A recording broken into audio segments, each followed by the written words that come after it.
Hello, this is week 75 in Intuitive Momentum Fitness, and we're talking about codependency, boundaries, and self-love. I want to start with reading the post that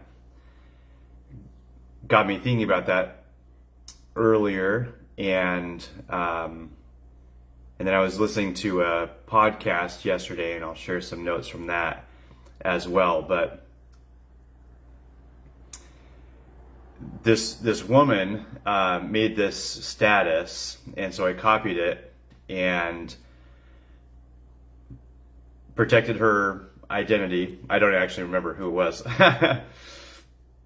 But she says, "It was just recently when my energetic and emotional sexual boundaries synced up with my body.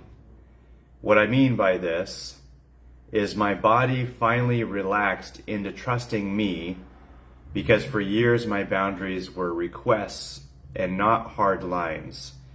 I put them out there in hopes they would be honored, and often they were not, because I placed that accountability outside myself.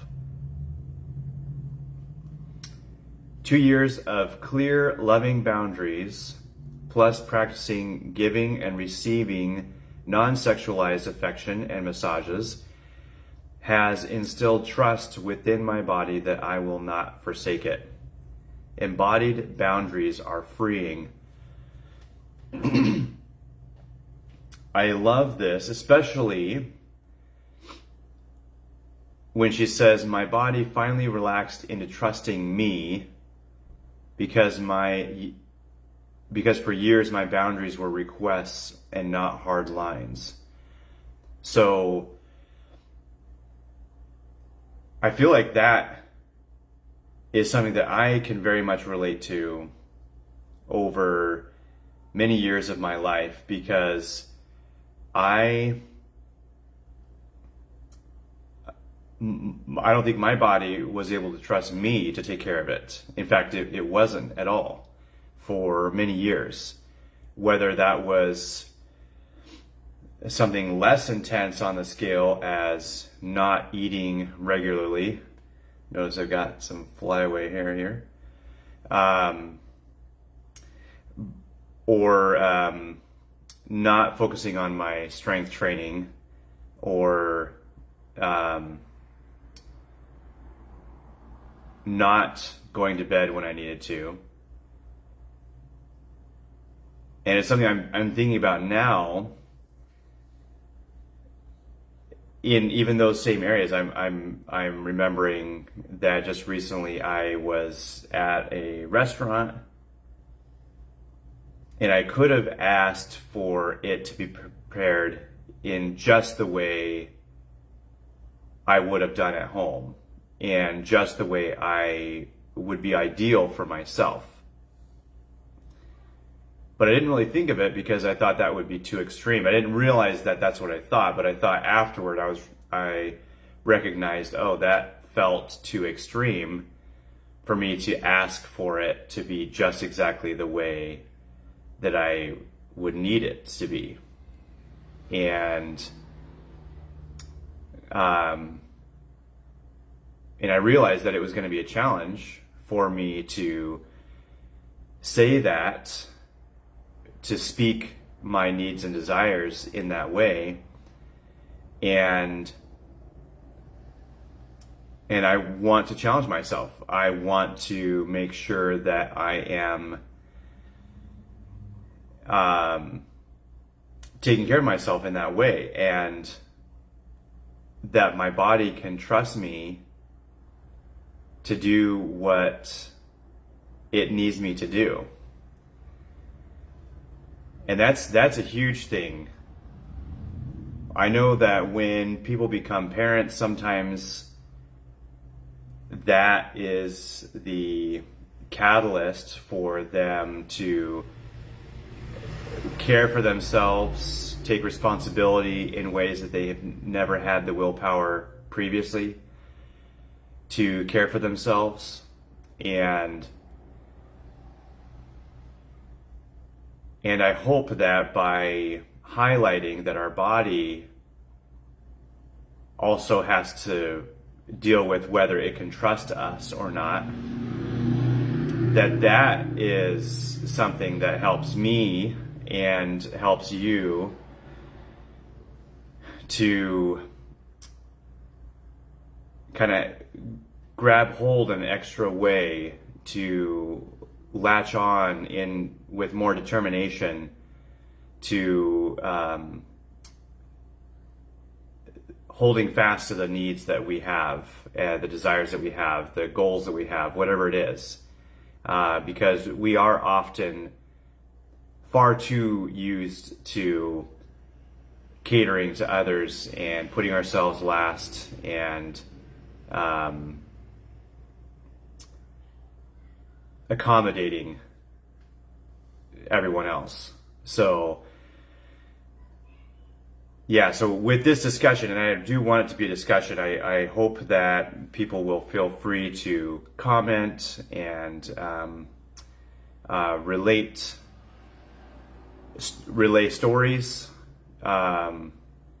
because this is huge, and this can be a fundamental aspect of who we are. Some people just come into life and don't have an issue saying what they need, speaking their needs, speaking their desires, making their wants known. And then for others of us, we've been in survival mode. I know for me, survival felt like it required me to cater to everyone else, to accommodate everyone else, and it was actually enforced in some aspects, because I know my dad would get upset whenever I needed new shoes, or was growing out of my pants, or got holes in my jeans, and I know that he, now I realize he was stressed out about money and stuff like that, paying bills and all the adult things. But at the time, it felt like I was getting in trouble for being alive and needing things. And so it really became my practice to try to exist minimally, to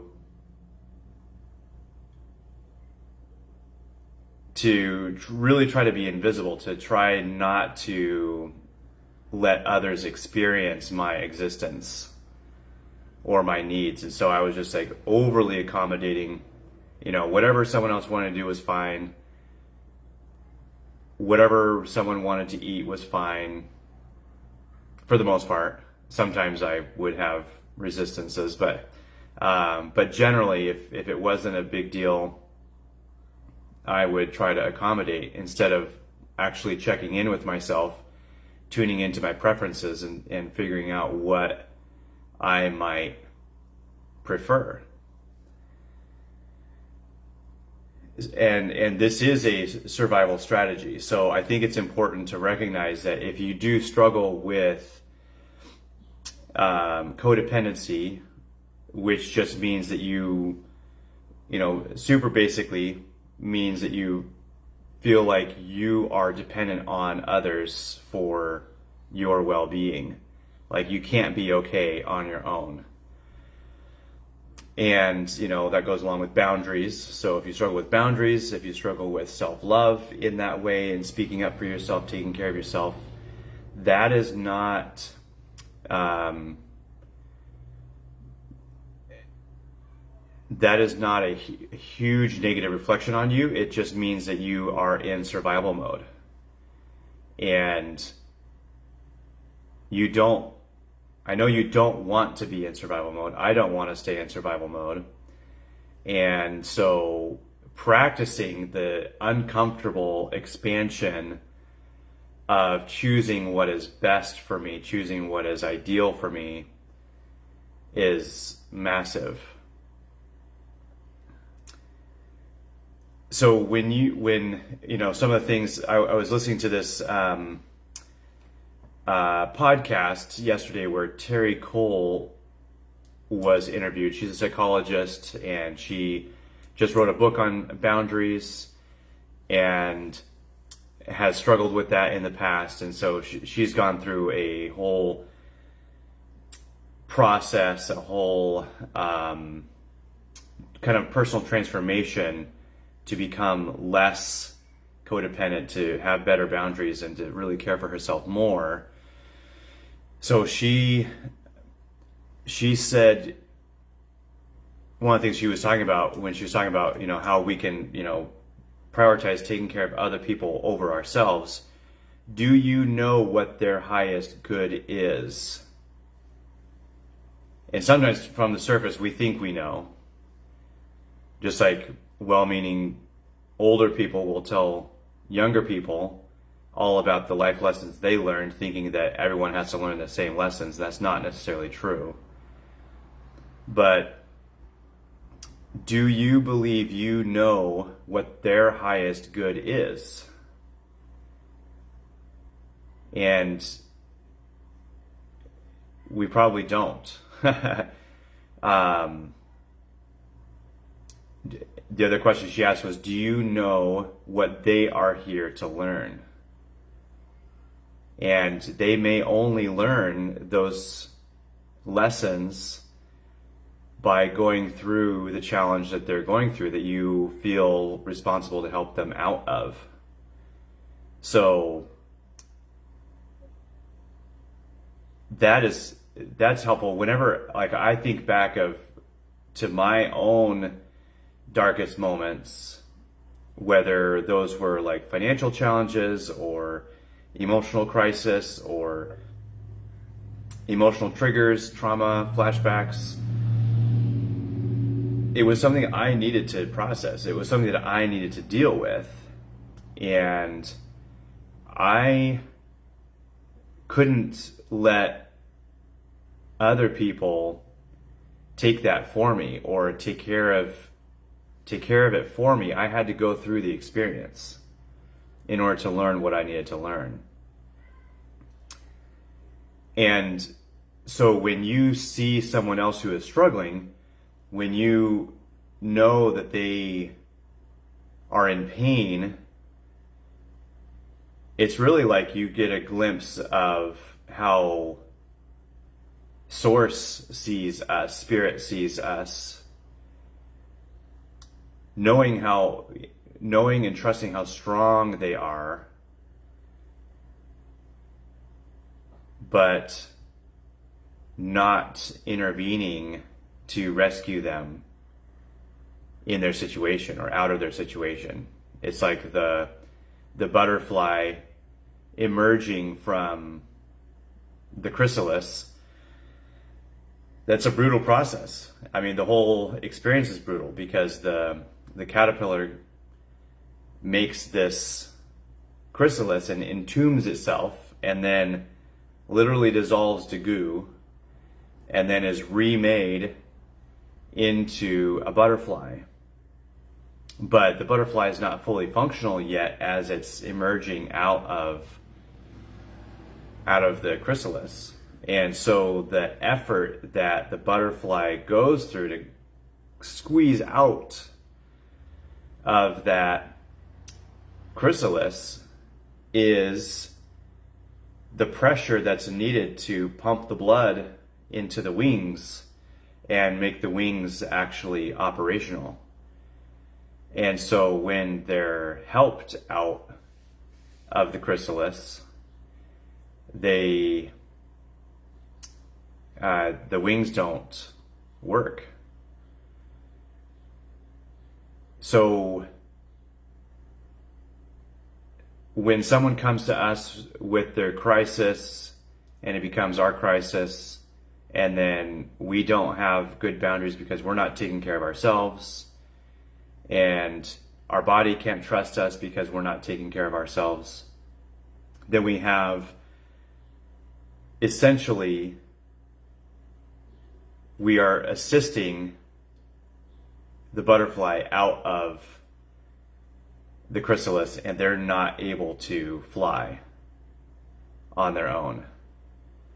So yeah, so many levels, so many variations of this, so many applications of this, which is why I would love to carry on this conversation and discuss, different ways that it has looked for you.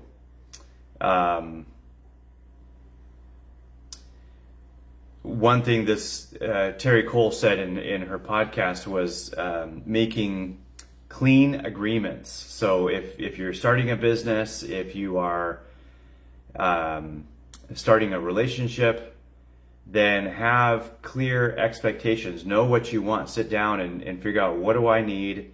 What do I want in this situation? If someone has an issue with something that I'm offering, how do I want them to approach me? What am I willing to do? You have to start from the place where you know that what you offer has value. And I'm definitely looking at how I can apply this to my situation and my businesses and offerings. So I'm excited to be playing with this.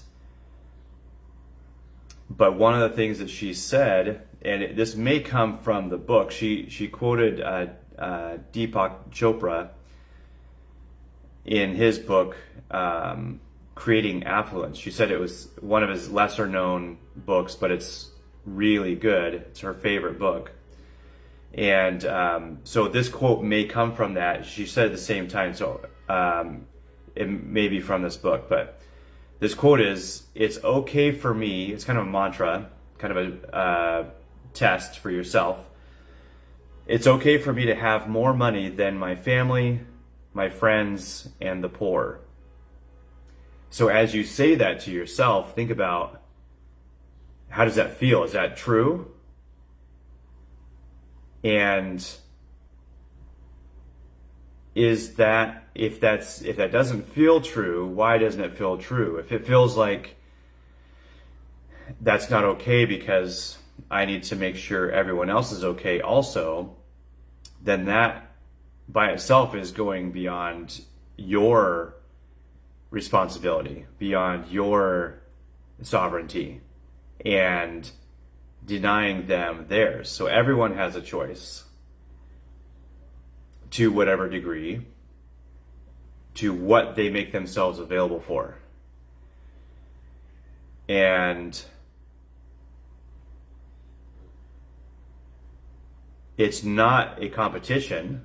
So we wouldn't be trying to have more money than our family, friends, or the poor, but we acknowledge that it's okay. I am available for more money than my family, friends, or the poor.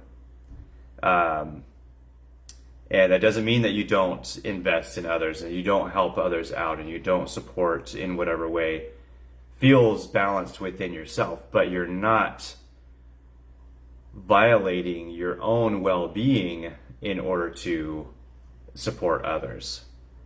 So that is huge. A huge balance. So what I said in relation to the original meme that I shared is, I felt this deeply when I read it. It applies to many areas of life, and for me, I'm still working on setting my energetic boundaries so that my body can trust that I will prioritize its well-being. While I am getting much better, sometimes I overcommit or overextend myself to care for others, and I don't even check in with my own needs. There's just kind of this automatic compulsion to take care of whatever is obvious for me. And I know that one of the reasons one of the reinforcements was this verse from the Bible that says, "He that knows to do good and does it not, to him it is sin." And at some point I realized that, there has to be some limits to that, because there's a lot of good we could all do in the world, but if it ends up damaging me to do that good, that's no longer good. So knowing where the boundaries are is absolutely massive. So being able to care for yourself, being able to be in tune with yourself is really, really huge. And I know that a lot of you are moms and you have children. I can relate, don't laugh yet, but I can relate a little bit because I was basically growing up oldest of 4, and then later on oldest of 5, and then oldest of 6, and felt this responsibility to try to be a nurturing presence because I knew my dad wasn't. And so I felt overly responsible for my younger siblings, and I now have 11 nieces and nephews, but over the years of my adult life, I've worked at setting energetic boundaries.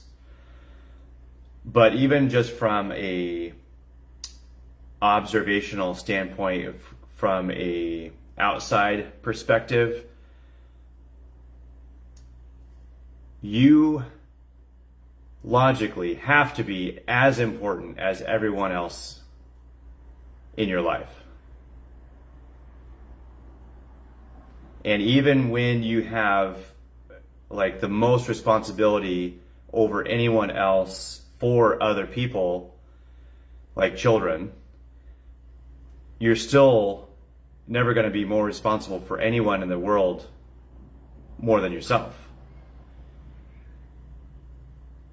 And how you take care of yourself, how you prioritize yourself, is the model that your children are watching and unconsciously absorbing. You've heard the saying, what you do is so loud I can't hear what you're saying. So do you want your children to grow up and follow the same self-care practices that you do?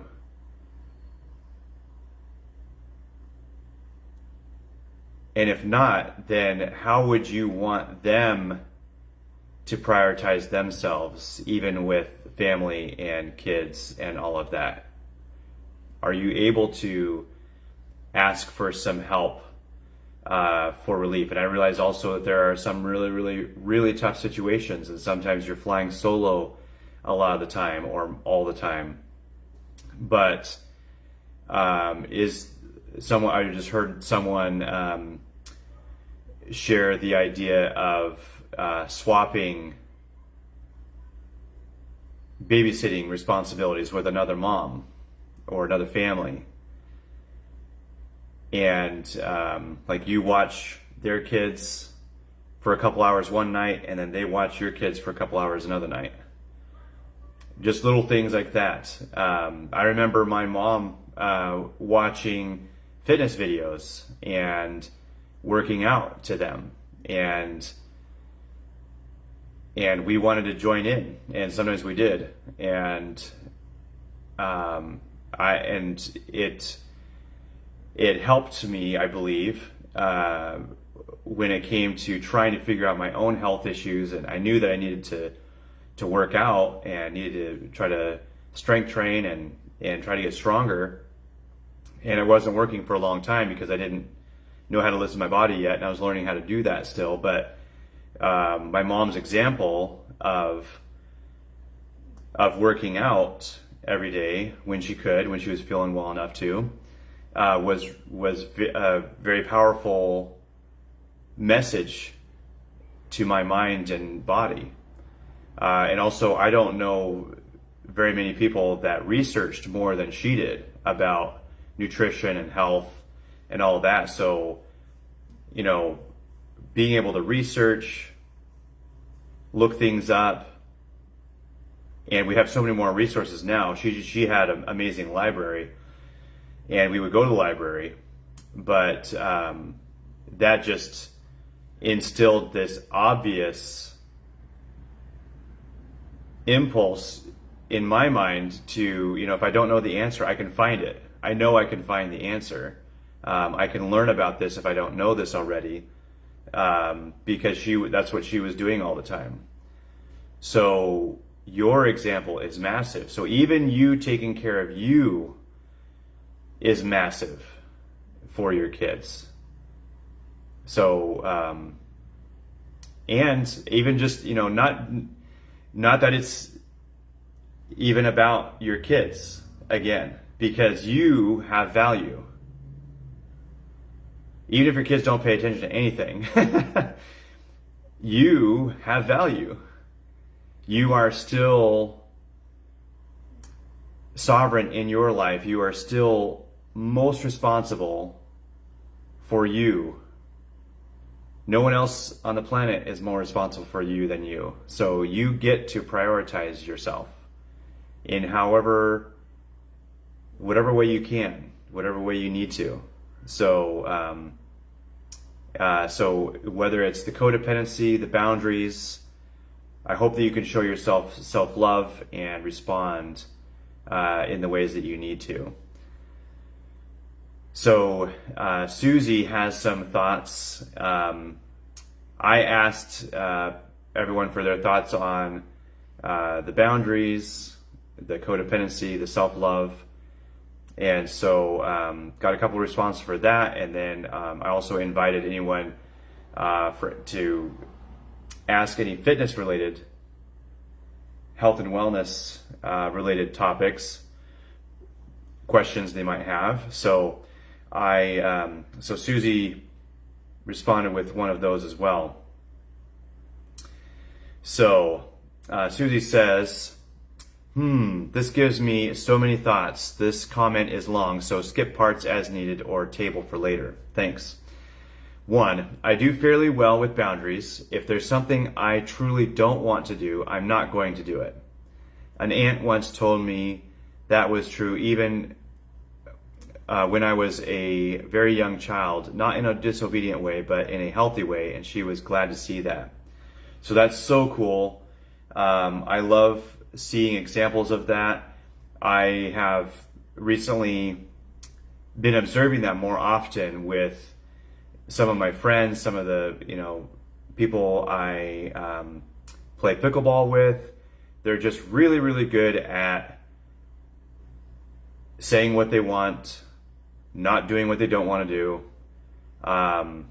And at first, sometimes it seems obnoxious, but in reality, I realized, wow, that's actually a really good boundary that they have, and I could practice that, and everyone respects them for that, for their choices. And it's interesting for me to watch that, to watch someone set a strong boundary that might not make sense to everyone else, but they stick to it and people respect them for it. It's like, oh wow, okay. So nothing absolutely crazy happened. No major pushback. So that's good to see. So Susie, thank you for sharing that. Maybe there's a way that we could share some stories with each other so that we can get differing perspectives, because those who have always felt comfortable setting strong boundaries might have something helpful to say to those who struggle setting strong boundaries. So would love to see some dialogue about that.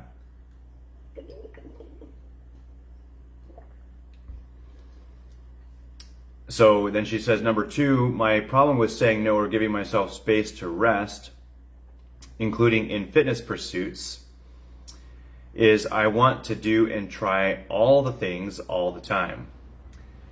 It's curiosity and a love of adventure and play that drives this. What happens is I go on vacation and get crap sleep or no rest because I packed my schedule. Even this weekend, I got up at the crack of dawn to spend a day surfing. All the walking in sand also aggravated an orthopedic issue. Surprise. And then the next day was packed with workouts, errands, and checking what a former colleague was doing at a local fair. Suffice it to say, I feel like I'm running on fumes this week. So I can definitely relate to that aspect as well, because it's fun to say yes. It's not always fun to say no, and it's easy to get just packed out with everything that we've got going and everything that we want to do. So I love that you are in tune with this. I also love that you have a sense of adventure and curiosity and that you want to try all these things. That's super awesome. But there may be some need to practice boundaries with this. So an area that I can relate to this in is at times, because if I get a chance to play pickleball, it's usually twice a week and not often more than that, and sometimes it's less than that. And so when I get to play, I want to play. And sometimes my body lets me know when it's reached its limit. Sometimes that's at around 2 hours, sometimes that's around 3 hours. Sometimes I feel really good, and I've played like 5 hours on a Sunday and did that earlier last month. Let's see, it would have been probably June actually. And it was a gorgeous day. One of our first really, really warm days. And I not only played 2 days in a row, but the second day I played for 5 hours in the sun, and it felt really good. I was playing really well. And then the rest of the week I couldn't hardly walk because I wore myself out too much. So I've noticed that it's better if I play every other day, because I do play intense when I play. And then it's usually better not to play for more than 3 hours, even though I'm trying to figure out how to lengthen that, because if I do tournaments, those are often at least 5 hours, if not 7 or something like that. And it's not constant play, but it's more spread out, but it still is fatiguing to kind of be on for that long and playing most of that time. So I do want to see if I can extend my capacity, but at the same time, I really want to listen to my body. So I've got some mental notes, and I do try to check in with my body now. And so if I have the choice to play Friday evening, which I don't always play, or Saturday morning, which I do usually play, then I'll usually lean towards skipping Friday night, playing Saturday morning, because that was what I was planning on. That's when most of the people show up. And unless something really special or unique happens, then I'll try to pick the one that is the most significant for me. I think there was something else that I was thinking of, but boundaries for me and honoring my body also includes nutrition. And I know that my situation is more extreme than most, and so I feel like I get punished more than other people do when I vary from what I've learned is the most helpful for my body. But I've gotten really good at listening to how my body reacts to certain foods, and based on my research, personal research for the last 19 years, I know what feels good and I know what doesn't in my body. And not what tastes good, not what is fun to eat, but like what actually feels good energetically for my body. And So, and there are times where even the best option available is not a great option. And so in those circumstances, then I will choose the best option available because I do need to eat. And that's something that I've, after most of my younger years of kind of self-punishing by skipping meals and not eating enough and then working too hard, contributing to all the hypothyroid and hypoadrenia and extreme fatigue and inability to build muscle.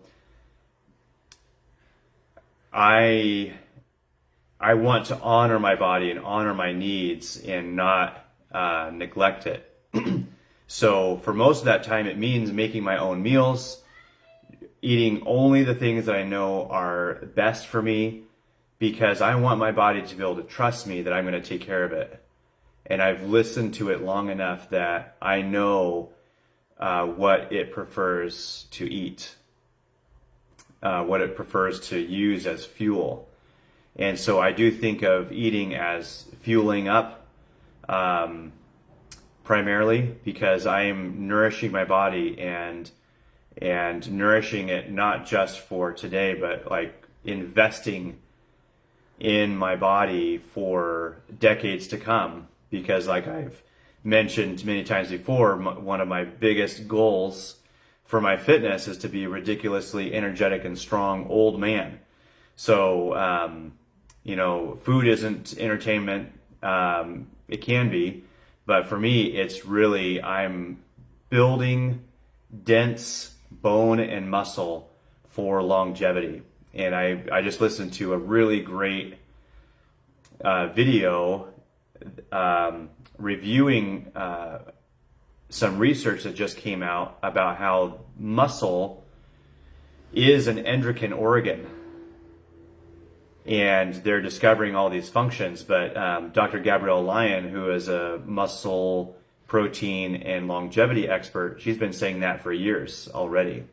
So I will try to share that in the group with you guys, and or maybe in the comments here, so that you can find that, watch that later. So back to Susie, number 3, her point number 3 is, the former colleague said something boundary related that surprised me. I already knew I am fairly independently minded, but she said, you're like a unicorn among women in that you really know your own mind and what you do and don't want, and that you don't feel you need a man to complete you. And I'm still wondering if that's really that unicornish among women these days. I know that sometimes, or oftentimes, boundaries can take a long time to figure out, and that's okay. I have some I continue to sort out, but I'm still pondering, it's not that rare, is it? And does that make me weird? And why am I weird? I actually have lots of ideas about how I came to be as I am. So yeah, that's really good. I don't know how rare it is, but I do think that a lot of women still kind of step aside for men or accommodate men or wait to be guided. And the weird thing in my experience was, because of the intensity of my dad's focus on me and basically competing with me from the time I was born, and trying to subject me, I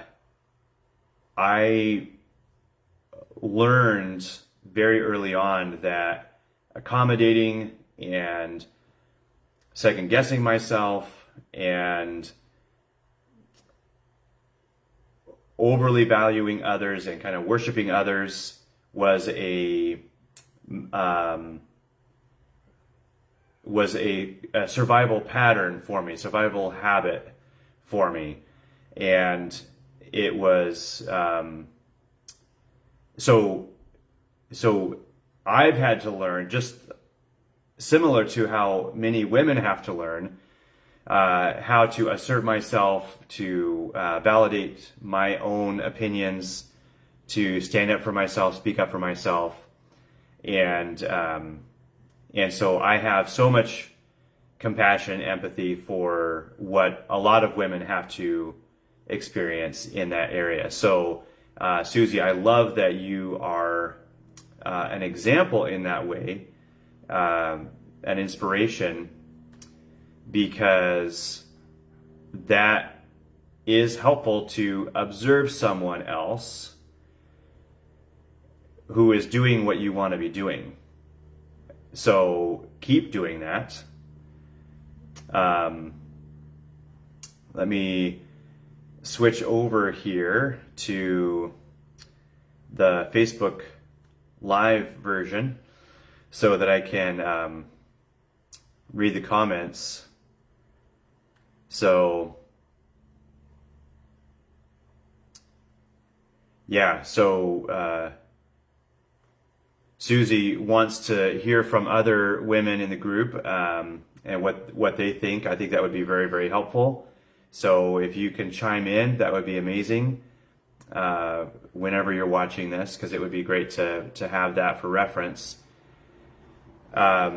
And then Susie also says, it's that thing of wanting more endurance to do more, but it feels like there's a set point after which you risk overuse injury no matter how much endurance you build. I remember from track, there was this idea of hitting the wall in running. Everyone has a wall at some point. Some folks are better than others about respecting the wall and not metaphorically bashing themselves against it. Exactly. So that refers to point number 2, where she's talking about doing too many things and kind of overcommitting even beyond her own capacity. So I relate to that. That's it's easy to do that, to sign up for more things, to say yes too many times, and so my body and my health has forced me from a long time ago to listen to what my limits might be. And it's weird that there can be a little bit of a sense of shame or feeling defeated in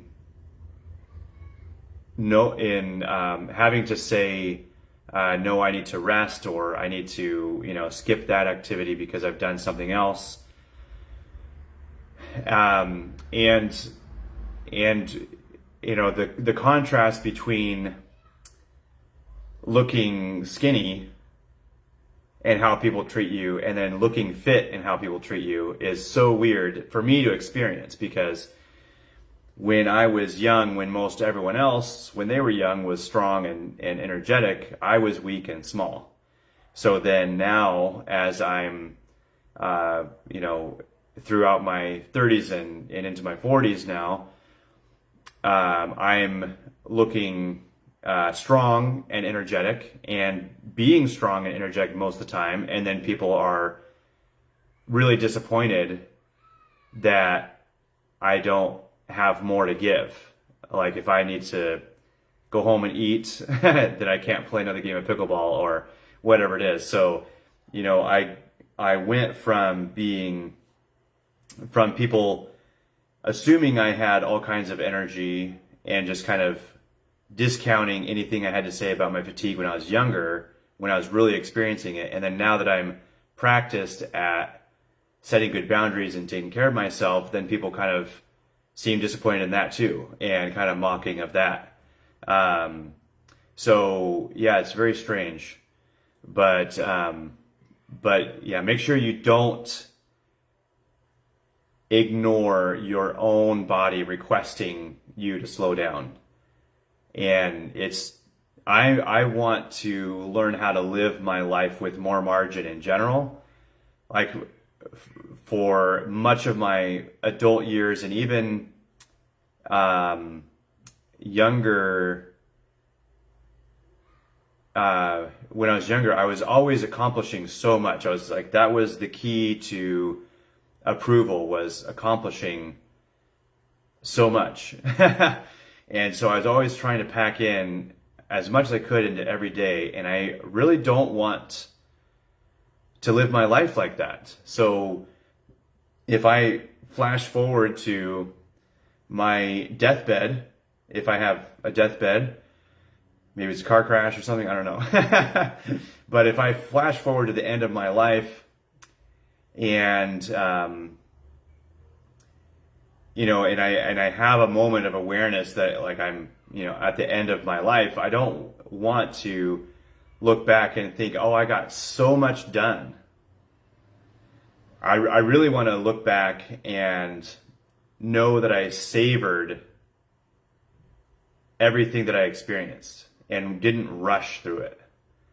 So, so that is how I want to live life going forward.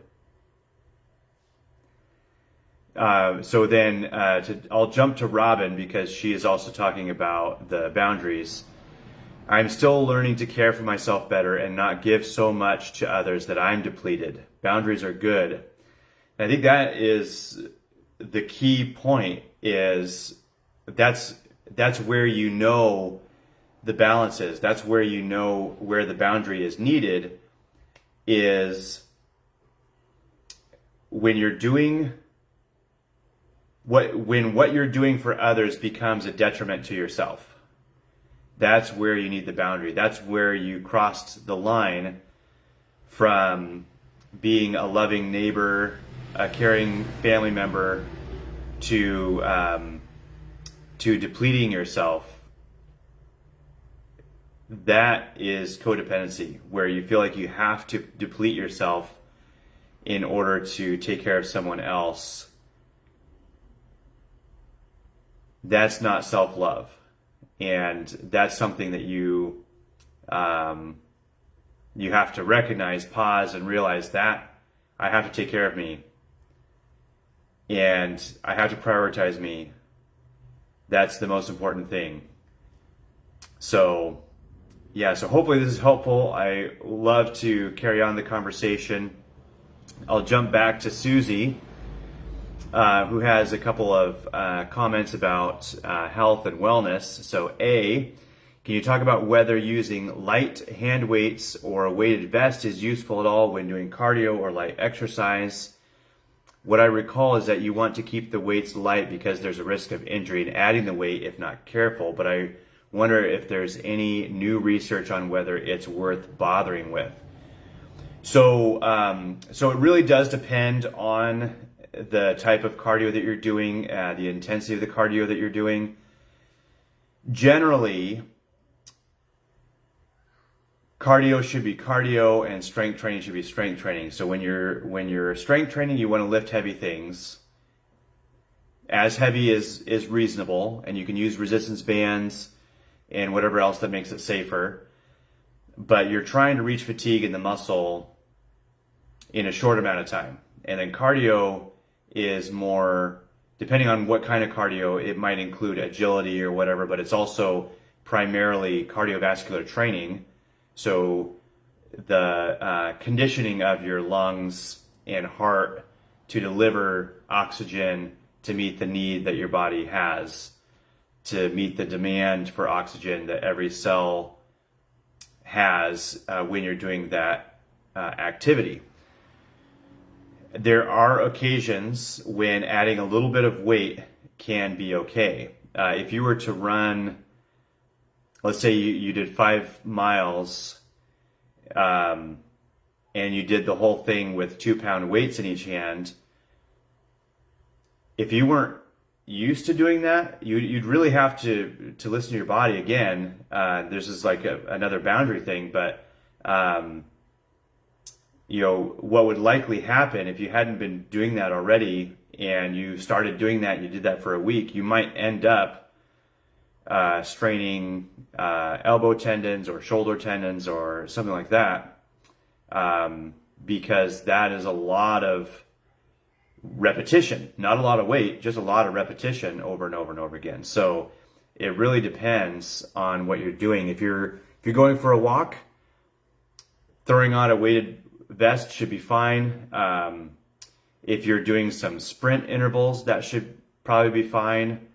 if it's not too heavy, if you don't jump to anything extreme.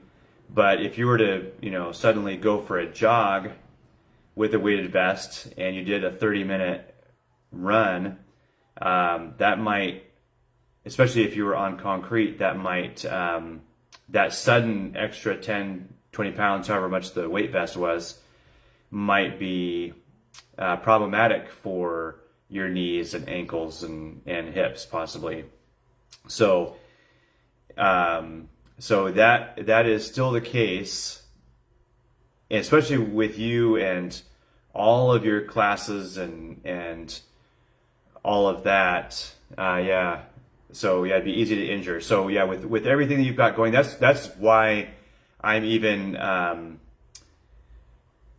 I'm very reluctant to recommend like a typical boot camp class or a cardio strength class, because sometimes the instructors are having you do like 100 repetitions of certain things, or if they're doing upper body and you're standing the whole time, and you're doing stuff up and down and then to the side and then punching to the front and stuff like that, what you don't realize is that this strip of the deltoid is active in every single one of those movements. So this particular part of your shoulder doesn't get any rest for the whole time you're holding the weights if you're standing upright. So that is very high risk for overuse injury, and actually having to completely quit the whole class. And so most people go from overdoing it to doing nothing, and then they go back to class and overdo it again and then go to nothing. So so being able to pace yourself, incorporate some rest, alternate what muscle groups get focused on, it's really, really smart to do that. So you might be able to use a little bit of weight for a little bit of time, but yeah. Okay, so Susie says, and lately I've been seeing classes popping up like Zumba and step aerobics where they incorporate arm weights. So I wondered, yeah. So yeah, that always makes me super nervous, because a lot of times those instructors just have that, like that Zumba certification or something else. They don't understand kinesiology and strength training and all of that. They don't have a personal training certificate or degree, and so it's just very popular among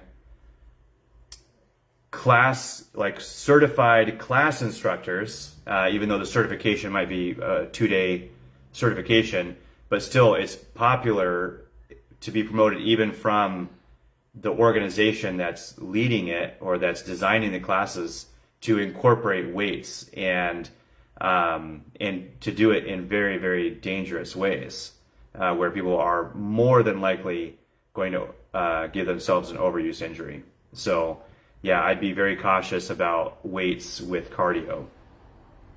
And then Susie says, B, when I lift on my own, I do a combo of machines and free weights and do it as a circuit so that I rest one muscle group as I work another one. I find I actually get a bit of cardio with my strength training from that approach.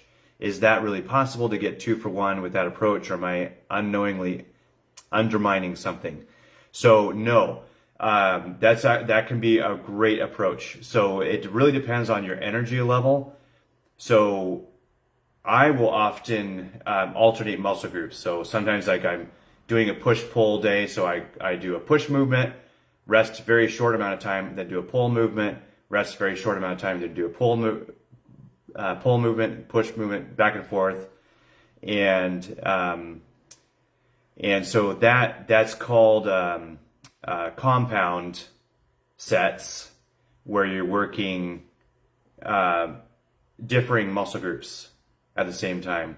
Superset is where you do 2 different exercises for the same muscle group. Both are good. Both you have to incorporate rest at the right amounts and all of that. And so the cardio benefit from that is just the exertion of moving that much weight that frequently and then working another muscle group. So theoretically, the ATP, the fuel in the muscle, is able to recharge for the one muscle group while you're working another muscle group.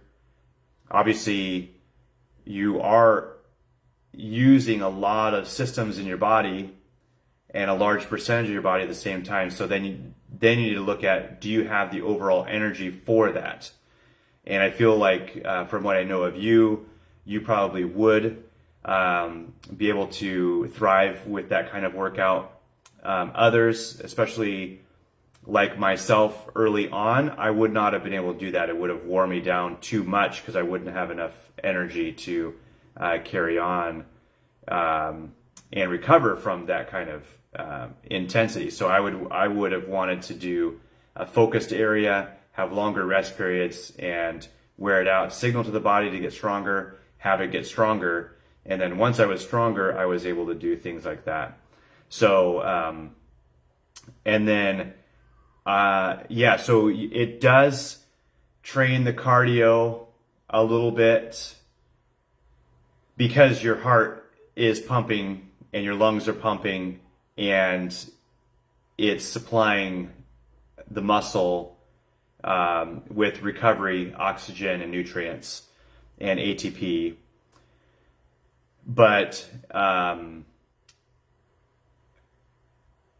it's just important to be aware, like especially if you try to add, some people like do a strength set and then they go run sort of a CrossFit style, and only a very few people can actually keep up with that.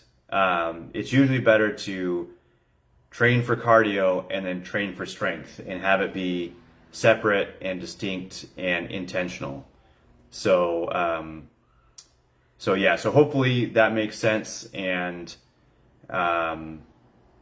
you're able to kind of discern where the balance is for yourself in that. So there's ranges that are acceptable, but you really have to listen to your body for where the actual hardline boundaries are. So Susie says, yes, compound sets exercises. I've heard that term when I've been in lifting classes with instructors. Cool. Yeah, awesome. So, so this was a good discussion on codependency, boundaries, and some strength training guidelines. So hopefully it was helpful. Let me scroll through here. Kristen says, weird is good. I embrace the weird with you, Susie. So, yeah, me too. Good job. Be weird. Have fun. And have a great week. Much love to you guys.